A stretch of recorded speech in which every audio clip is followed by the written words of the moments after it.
Poďme sa pozrieť, ako z tejto zložitej hádanky urobiť úplne jasné riešenie. Takže, máme tu hádanku. Dve rovnice a dve neznáme, x a y. Poďme na to. Jedna z tých rovnící je oveľa jednoduchšia. Takže logicky práve tam začneme. Jednoduchým preskupením si vyjadríme x pomocou y. Tuto je náš kľúč k riešeniu. A táto technika, to je substitúcia. Presne ňou si elegantne prepojíme obe rovnice.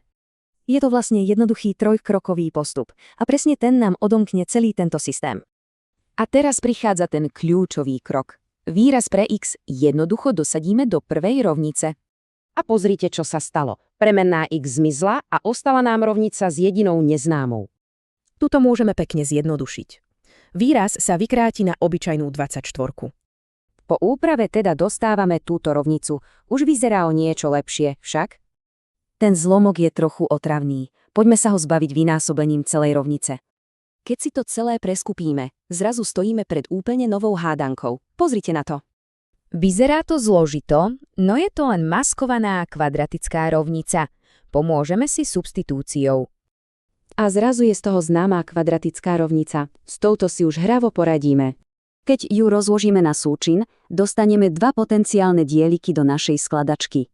Z toho vyplýva, že naše U môže byť buď 16 alebo minus 36. Ale pozor, spoveďme si, že U sa rovná y na druhú. Môže to byť záporné číslo? No druhá mocnina reálneho čísla nikdy nemôže byť záporná. Takže riešenie minus 36 je neplatné. Záporné riešenie teda môžeme s kľudom zahodiť. Zostáva nám len jedno platné. Y na druhú je 16. Keď to odmocníme, máme prvé kúsky skladačky vyriešené.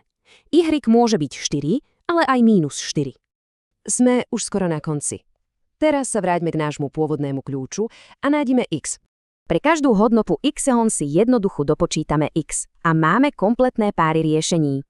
Takže tu sú naše dva páry riešení, ktoré vyhovujú obom rovniciam zo začiatku. Toto ukazuje, ako jediný šikovný ťah dokáže zjednodušiť aj ten najzložitejší problém.